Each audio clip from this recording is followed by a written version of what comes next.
Hello, friends. Welcome. Thanks for checking out another one of our weekly video casts here that the Circle of Hope pastors do, where we have about 9 minutes of unscripted dialogue around a single question that we've heard recently. Somebody's asked us, or we've maybe even asked each other. So here goes, and we have everybody here: Rachel and Johnny and Ben. So Johnny, why don't you get us started with this question today, which is, if I get the timer ready. Someone asked, is Jesus only for losers?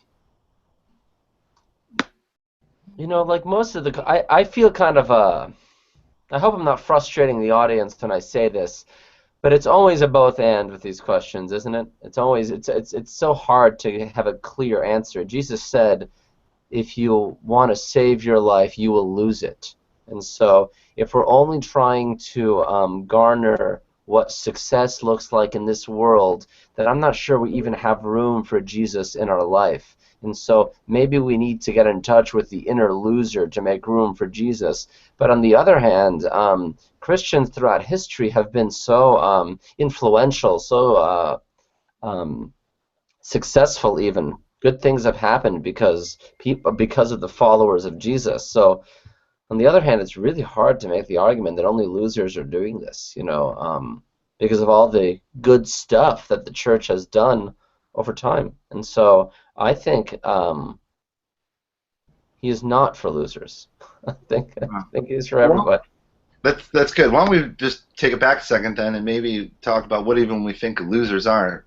Rachel or Ben, either of you want to Yeah, cast some nice I definitions? I was gonna say I don't think I even understand the question because I mean I know we all feel like losers sometimes, but we are all created in the image of God, and so we have great capacity for in our humanness we have great capacity for destruction, but through Jesus we also have great capacity for love and resurrection. So I don't know if I can go with the losers completely. What do you But think, when you Ben? say we're all created in the image of God and therefore not losers, isn't that a sentence just to make losers feel better about themselves? No, I think it's true. What do you think, Ben? Well, I do too. Me three.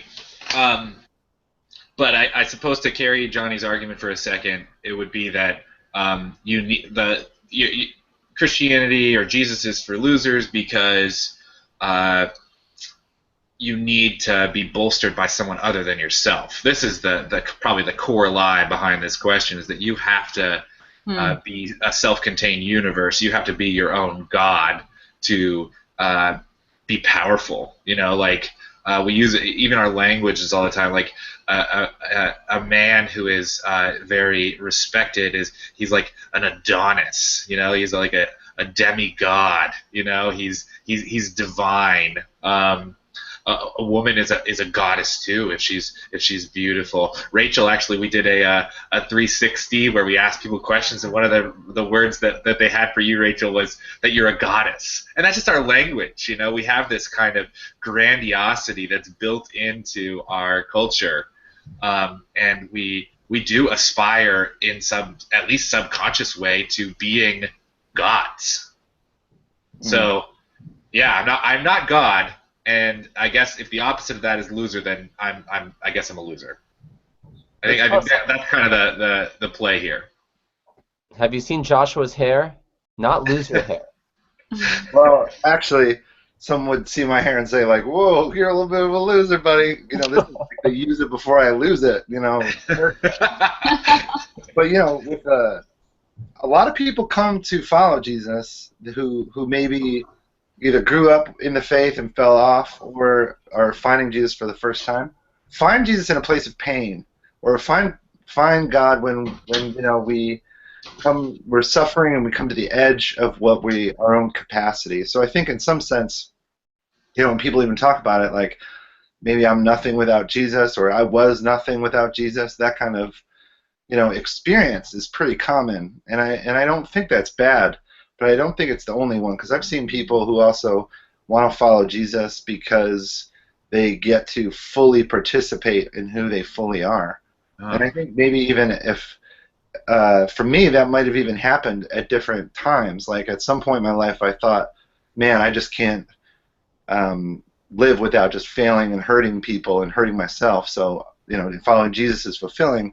But probably at this point in my life, I'm kind of more wanting to follow Jesus because that's like the fullest reality that I can have experienced. And I love Jesus, and I want to walk with him. You just hit on another, I think, kind of like another probably core lie. Like I have that experience too. Definitely, I had to kind of recognize my brokenness. That was a big part of me becoming a Christian, was seeing the world and wanting a better one, seeing our collective capacity for destruction. That's my personal story. But I think one of this core lie that I was hearing here was, I think in the sort of the Christian cultural narrative, this discussion of you being horrible, like Amazing Grace is our favorite song across Christianity, and you saved a wretch like me. And it's not that I'm not necessarily a wretch, but it's this kind of glorification of this wretchedness to blessedness journey that is probably overly pervasive in our music and our culture, and probably in some churches, like you're just trying to get saved every week. So that kind of impacts our understanding of Christianity as maybe or Jesus as this kind of loser thing, is our mythology, our storytelling about it, which maybe isn't telling the whole story. But if you think about the people in the Bible in particular, the people that Jesus connects to, relates to, by and large, they are the down and out people. And Christians throughout time have been oppressed people. In this wealthiest, most powerful, most violent nation where losing is the worst thing possible, we're asking this question and wondering how the so-called winners can follow Jesus, when throughout history the church's bread and butter has been the least of these brothers and sisters, like Jesus says in Matthew 25. Those are his followers. Those are the people that he's protecting. And so, honestly, if you feel like you're a loser, that you don't fit into the invisible hand's will for you, there is a place for you at the table. There's a place for you at this banquet, and you're invited to it. And if you're too busy winning the way the world wants to, you might miss Jesus. Rachel, your turn. Why don't you share your heart a little bit, and you'll have the last word. Yeah, I'm appreciating this question more and more, because that was certainly my story too, is coming to Jesus out of recognition of my brokenness. But I couldn't stay there, and I think that's what you guys are bringing up in this life with God. It's like a recognition then of our union with God, and so we grow up. There's an opportunity to grow up into our fullness in Christ. And so, yes, Jesus is for losers, and they don't stay losers. Beautiful. Thank you all for making the time and for watching this thing. We appreciate it. And if it's useful to you, a few people have told me recently, especially, that these were really useful for them. Please like them on your social media stuff, or share if you think they're good, and also feel free to bring up some questions that you'd like us to go through. But till next week, peace to you.